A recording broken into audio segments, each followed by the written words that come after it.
Assalamualaikum warahmatullahi wabarakatuh. Untuk hari ini kita akan membahas materi tentang jurnal biaya produksi untuk perusahaan manufaktur. Nah, terkait jurnal ini kita ada melihat unsur-unsur dari biaya produksi. Yang pertama adalah bahan baku, ya. Bahan baku. Terkait dengan bahan baku ini kita mulai dari pembeliannya, ya. Pembelian bahan baku kita debit raw material, ya, raw material pada cash jika dibeli dengan tunai, sedangkan account payable jika dibeli dengan hutang. Maka di sini raw materialnya debit, kemudian cash atau account payable-nya di sisi kredit. Nah, pada saat bahan baku itu digunakan, ya, untuk bahan ini kita bedakan. Untuk bahan baku langsung kita menggunakan akun work in process, ya, work in process. Sedangkan untuk yang bahan baku tidak langsungnya kita menggunakan akun FOH control. Kreditnya adalah raw material, ya, raw material. Jadi yang awalnya debit dipindah ke kredit di sini, ya, raw material di sisi kredit. Nah, kemudian untuk gaji, ya, yang sebelumnya sudah kita sampaikan, perusahaan itu tiap bulan membayar gaji kepada seluruh karyawannya, ya, yang meliputi karyawan bisa di bagian administrasi, karyawan di bagian sales, karyawan di bagian pabriknya. Jadi masih dalam satu rekapan di sini. Maka jurnalnya adalah payroll, ya. Payroll kreditnya cash atau accrued payroll sejumlah sekian, ini debit. Nah, kemudian pada saat payroll ini, ya, pada saat payroll ini akan dialokasikan ke masing-masing fungsinya, maka yang untuk buruh pabriknya, ya. Jadi payroll ini kita identifikasi berapa sih yang dibayarkan untuk buruh pabrik. Nah, maka jurnalnya adalah work in process. Di sini kita sebut dengan direct labor, ya. Kemudian kita identifikasi lagi berapa dari sejumlah payroll ini yang dibayarkan untuk indirect labor. Contohnya supervisor, ya, security misalnya. Kemudian bagian yang mengkontrol quality dari suatu produk, gitu, ya.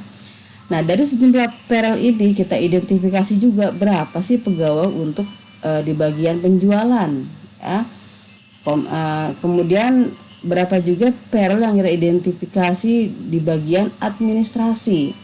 Jadi semuanya kita alokasikan ini dari sejumlah payroll yang misalnya nilainya 100 juta misalnya, ya.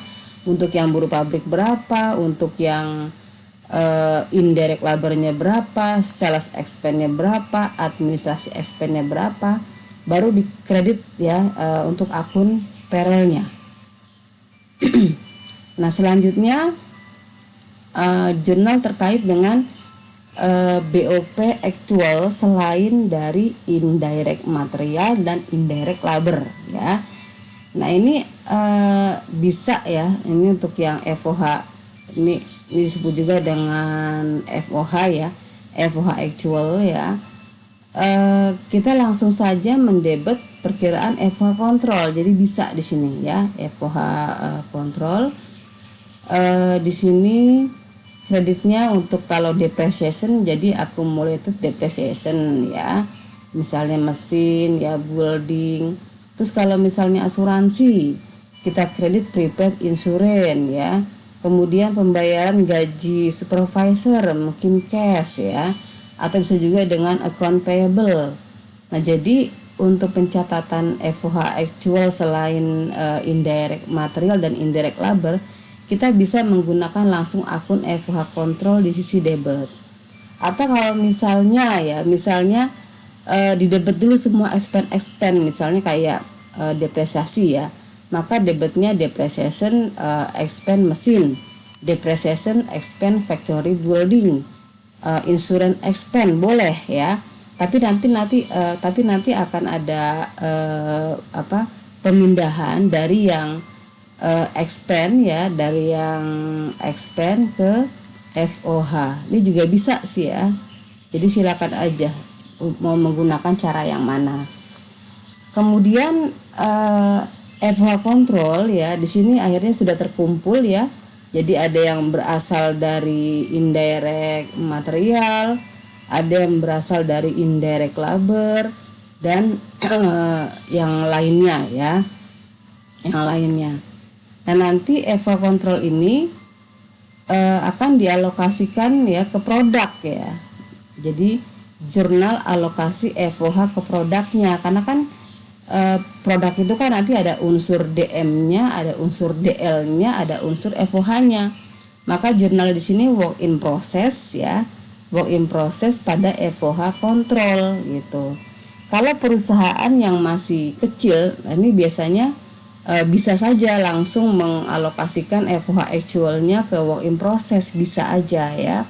Tapi kalau perusahaannya sudah besar, sudah menerima banyak pesanan, sudah memproduksi banyak produk, nah ini nggak memungkinkan kita mengkredit FOH control ya, sesuai dengan actual itu tidak mungkin gitu.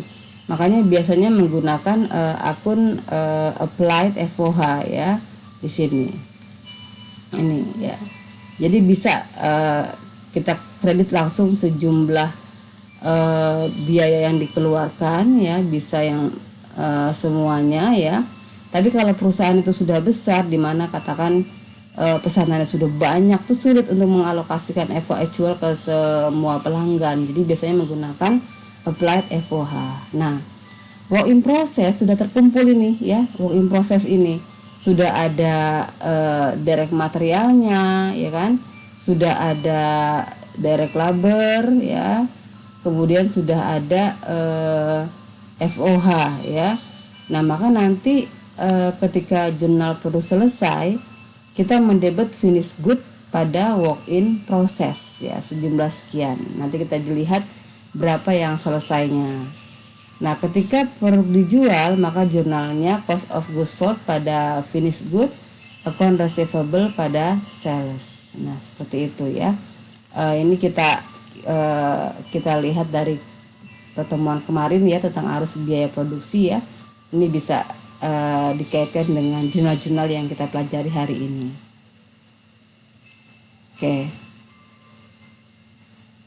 Baik, sampai di sini ada pertanyaan tidak?